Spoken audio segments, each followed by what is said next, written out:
Greetings, Roseanne disciples, Roseanne-seers, Roseanne devotees, Roseanne fans, Roseanne-aholics, Roseanne-maniacs, Roseanne-ophiles, Roseanne addicts, Roseanne zealots, and Roseanne buffs. Welcome to Roseanne Retrospectives. I'm Blake. And I'm Scott. This is the podcast where we sludge through the Roseanne subdimension.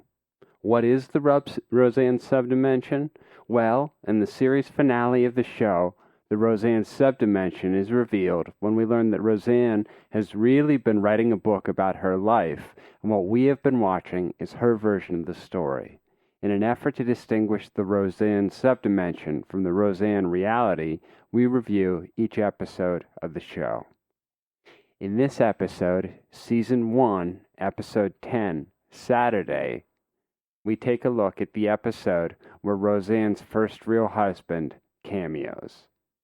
We're missing Pat this week, who is off, which just means Scott and me, to review the episode 10. It's a bit of a mile mark.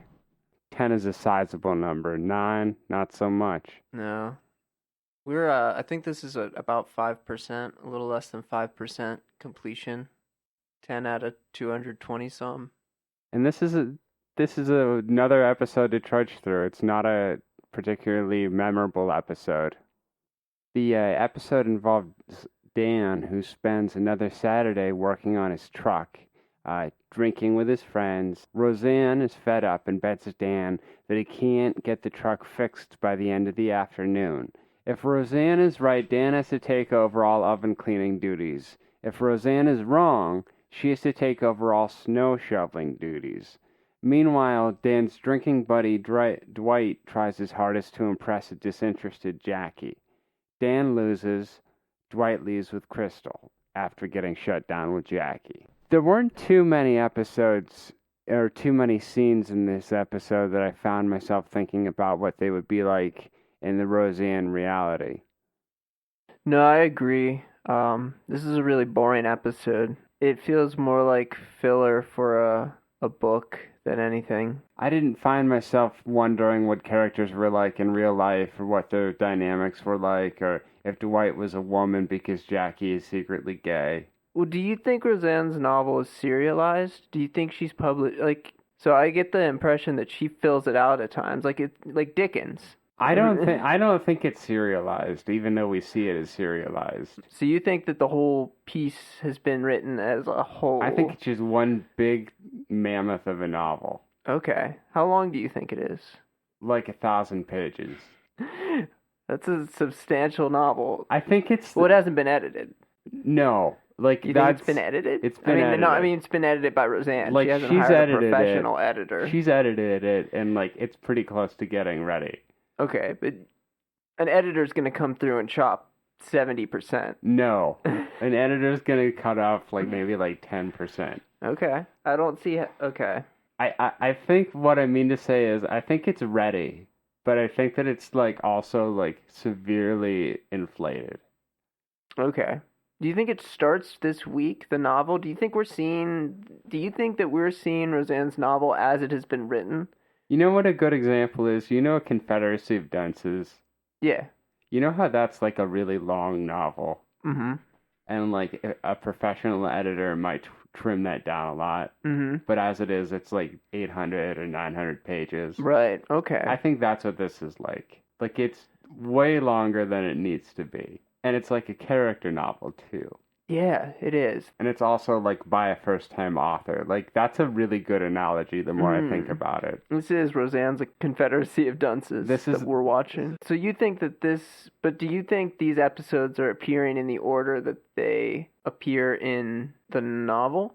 Yeah, absolutely, no question. Okay, so this is like the first episode, we open the book, and this is a story about We're basically doing a walkthrough of the novel. Okay.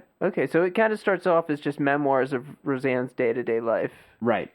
Just anecdotes about her. And that's why it's so boring at first, is it takes a while to get into it. Okay, so we as the audience aren't supposed to know necessarily what we're seeing.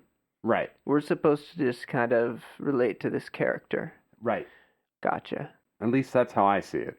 And then, depending on the episode, some scenes in the novel are either like expanded a lot or like restricted a lot. Does that make sense? Like the time that a scene takes in the novel is not the time that the scene will take in the TV show. Okay.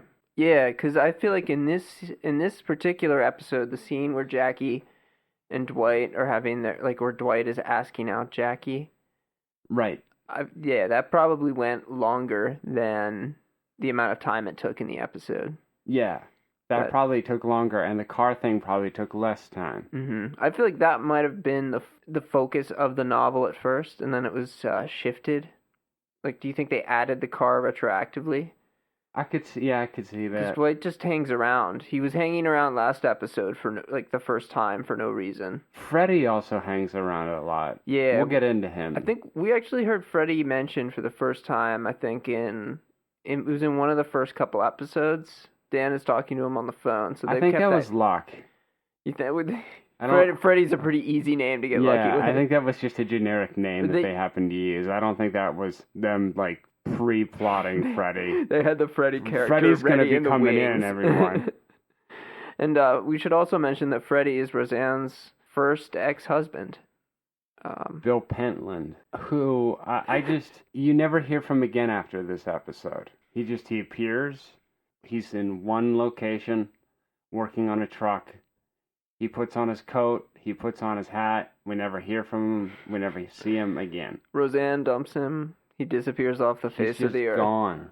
And we were talking last episode about how Dwight was kind of weird in that, like, he appeared out of nowhere. Mm-hmm. But at least Dwight is, like, kind of sticking around. Yeah, he's had 2 episodes so far. Like, that's regular. Like, he's becoming a regular on the TV show. Right. It's weirder to, like, randomly appear within an episode and then randomly disappear within an episode. Yeah. Yeah, Freddie had no real purpose in this episode. He was just a cameo. This is like, Roseanne's like, hey, my husband tagged along to the set today. Can you give him something to do? That was her response to not getting writing credit on the show. Just weird demands. I could see that. You could put my cat in this episode. We're going to talk about corn in every episode. This one in particular, they mention corn 3 times at least. There's a dead child reference. Yeah. So we've got all the Roseanne tropes. It's a pretty funny... Covered all the bases. Dead child reference this time around. Mm-hmm. I mean, as far as the mechanics and the setup of it go. Yeah. DJ's getting on his bike and asking if he can go ride his bike because it's evening time. And Roseanne says just ride against traffic. Or only if you ride in heavy traffic. And DJ is smart enough at this point in time to know that she's joking. Mm-hmm. I think that they realized that they had to have the kids be smartasses back to Roseanne because otherwise, if the kids just say nothing, it makes Roseanne look awful. Right. They have to have that smarmy back and forth, otherwise it breaks down and Roseanne's just a terrible mother. And she's still a terrible mother. Right, but she's not as relatable. Right. Poor DJ. Yeah. Poor Connors. Poor DJ most of all, though DJ's the one that's often lost. DJ's a lost soul. Well, Becky's got problems too. She becomes a whole completely different person. I mean, that's bad. Yeah, I mean, she gets alienated. I mean, I think that's all symbolism with Becky for getting alienated. Yeah. I think, speaking of symbolism, this episode had a really good portend in it. While Dwight goes into the kitchen to grab beer for the Aces' first break as they're repairing Dan's truck, and he grabs 13 beers from out of the fridge. From that point on, nothing goes right for Dwight. I believe that was an intentional selection. Or was that just a random number? 13's not a random number. I mean, it's 2 6-packs plus 1 beer. Why would you do that? There are 3 people. How is he dividing that? Is he like, well, I'm having one, maybe Dwight is counting and Dwight is on his He just finished his first, and he It's, knows they're all it's going to have four four. for everybody, and another for the one who can drink the fastest or the heaviest. It's not a convenient number. But and that's a lot of beer. There's a whole other 6-pack in there. Like, why that? Yeah. Why would you bring 12 beers out right now unless you're going to drink them really fast because they're going to get warm? It looks pretty warm out. That is a lot of beer. Yeah, those guys are getting hammered while they're fixing this truck, which they don't fix. Like, Dan finishes it in the middle of the night, or at least early in the evening. Sometime between 4 and 10 p.m. Yeah. I mean, really, the thrust of this whole episode is that Dwight really wants to have sex with Jackie. Mm-hmm. And Dwight's a lowlife. Does this mean that Jackie's given up on Booker? For this episode, yes. What happened last episode with Booker? Booker just showed up at the party and announced that he was there and left. That was about it. Yeah, I think she's probably she's cold with Booker right now. Their relationship is so hot and cold that I think she's always like got her eye on something more stable. Maybe even as a tool to manipulate Booker into taking their relationship more seriously. Ah, a little manipulative. Mm-hmm. Something I really like about Dwight is his hair. Dwight's hair is in this perfect, like, plastic coif, and it never moves. So Dan's got his 2 buddies over to help him fix his truck. And we learned last episode, during Dan's birthday, that the name of his construction company is the Four Aces. So, are we to believe then that these are 2 of the 4 aces that have come over to help Dan? Are Freddie and Dwight part of his crew? I feel like Dwight is, and he's been established as a 4 ace. Mm-hmm. Yeah. But Freddie is so new that he probably isn't. Okay. We also know Freddie lives within shouting distance of the house. I also feel like so he might just also new. It's hard to gauge. But, I mean, it's hard to know who Dan's friends are. It's so new. Right. Well, he just kind of says because we've only known Dwight for an episode. Right. That being said, 4 Aces itself is really old.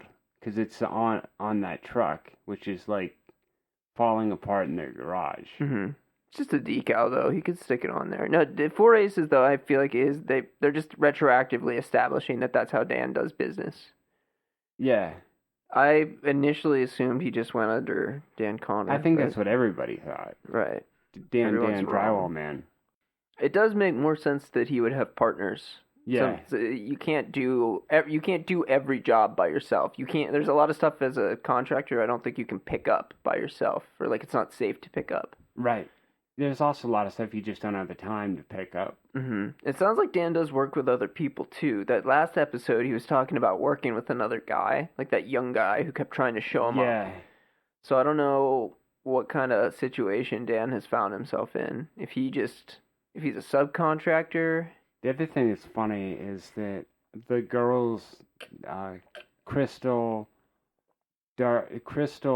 Becky, and Jackie go to the mall in this episode, and Crystal buys like a negligee, which seems like a completely superfluous purchase. Yeah, and then she talks in front of Becky about how all the guys are going to flock to her. It just doesn't seem believable as a premise, and then it doesn't make sense that she would talk about that in front of Becky. No, there's a lot of sex in this episode, like sexual tension. Yeah. Like all the women, for whatever reason, all of them want to attract the boys. Like Crystal says something about it. Becky says something about it because they're like slathering blush on her face to see which shade looks the prettiest. Jackie's all like, "Oh, yeah, Dwight, he could be okay if he just cleaned up his act." I mean, and Dwight never really gets punished for being as like sexually aggressive as he is. No, he doesn't, and that's a disappointment. Oh, I've just remembered, the whole episode starts off with Dwight making over the phone what I assume is a penis joke. Dan calls him. Oh, no, it absolutely is a penis joke. He gets the call, and Dan answers the phone and says, "What's up?" Oh, other than that, he's like a really bad 50s stereotype. Yeah, maybe that's what the hair is about. I think that might make sense. He's a rebel without a cause who lives with his mother and drives what ostensibly sounds like a really wimpy muscle car. And He's got like a lime green convertible. people keep referring to it as his monster. But like jokingly.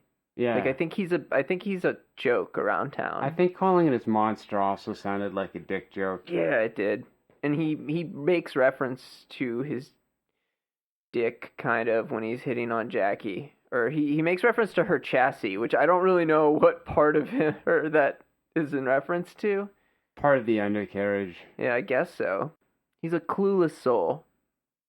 So it makes sense that he would end up meeting with the lost soul at the end of the episode and riding off into the sunset with her. Yeah. Who is a more lost soul, Jackie or Crystal? Crystal. I could see that. A few episodes from now, Crystal's going to reveal just how lost she is. And we've already seen Crystal breaking down psychologically. I think at the end of the show, Crystal is by far broken down more than Jackie is. Mm-hmm. Jackie's very unhinged, though. Her emotions go all over the place. But Crystal's just lost. Right, Crystal's sad. Crystal's a sad woman. So Jackie is like kind of manic as opposed to Crystal, who's kind of just depressed. Do you think that they are created by Roseanne intentionally like that to represent her bipolar disorder? I don't see why not. A perfect duality. And we have to remember that the characters that Roseanne has created are not all real. I wonder if Crystal is a real person. I don't think she is. And I think the Jackie character has been used as her foil. I don't think Jackie exists either. Well, we know Roseanne has a sister. Right. But you think the character of Jackie is not Roseanne's sister. Exactly. Oh, I noticed at some point, after the women get back from the mall, Roseanne goes into the kitchen and we see her take some pills out of a container and swallow them. I don't know what kind of pills she was taking. Sleeping pills? Well, she does it nonchalantly. Like, she doesn't make a big scene of it. Are we sure they're not just something that looked like pills? No, it was a pill canister, and she pops them out, unless they're probably vitamins. Maybe Roseanne takes, but like, why would the Connors have vitamins? Vitamins are expensive, and that doesn't make sense. And they don't believe in big medicine. Yeah. All of their cures are holistic, from what I can gather. And vaccines don't work. No. I really wish there was an episode with Miss Crane sending Darlene home because she refused to get her vaccinations. That'd be pretty good. That would be in the show today. That would absolutely be in the show today. Well, it's all still open here on Roseanne Retrospectives. We're only in season number 1. We're 10 episodes in. Yeah, we still have quite a ways. It's a challenging show to watch. Well, the first season's a little bit difficult. It is. It makes, I don't know how it makes you feel, but it gives me an uncomfortable feeling. It makes you worry a lot when you watch it. It does. It does, because like the characters are kind of cautionary tales. Because you see them, they're supposed to be relatable, but they're always doing things that you, the audience, is supposed to know is bad. Like, Dan shouldn't be getting drunk and not fixing his truck, I guess.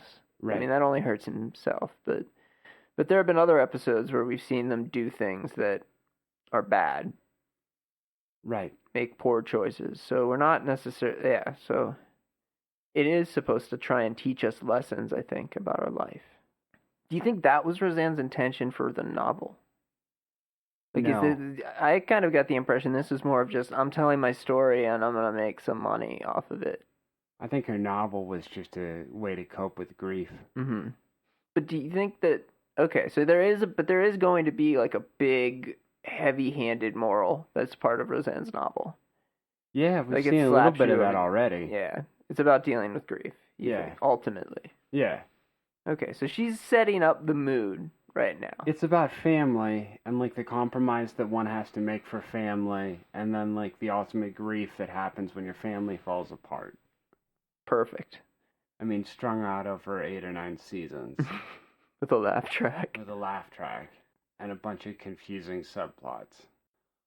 So what was your favorite part of this episode? Oh man, this is a tough one. My favorite part of the episode was Dwight's hair. It's a good choice. You just like the oily quality of it? Well, it's not so much oily as it is plastic. It doesn't move. I mean, even if he's not actually working on the car, he's at least been drinking for hours with Dan. because they're out there early in the morning or early in the afternoon at least, and they end at 4. So he's multiple hours of drinking, and his hair doesn't go anywhere. Like he's not sweating. Like I can't sit at a desk with hair that's been styled and have it retain its shape perfectly, unless I'm applying an obscene amount of product to it. Right. That's all. I just love Dan. I just think Good choice. I just think Dwight's hair is really great.